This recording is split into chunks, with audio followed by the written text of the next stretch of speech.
ED sentiment Miruthan படத்துக்கு plus.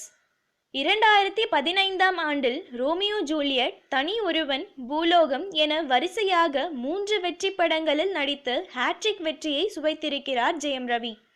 அவர் நடித்த அப்பா டக்கர் படம் எதிர்பார்த்த வசூலை அள்ளவில்லை என்றாலும் வணிக ரீதியில் அது தோல்வி படம் இல்லை என்று சிலர் சொல்கிறார்கள். அப்பா டக்கர் தோல்வி படமாகவே இருந்தாலும் தனி ஒருவன், பூலோகம் படங்களின் வெற்றி அதை மறக்கடித்து விட்டது.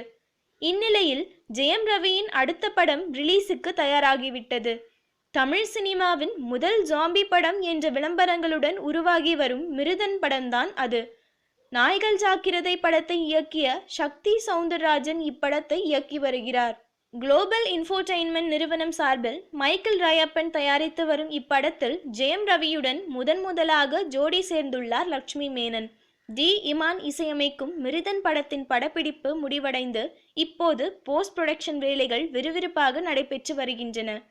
இப்படத்தின் பாடல்களை வருகிற 9ஆம் தேதி வெளியாக உள்ள நிலையில் பிப்ரவரி 12ஆம் தேதி மிருதன் படத்தை ரிலீஸ் செய்ய திட்டமிட்டிருக்கிறார்கள்.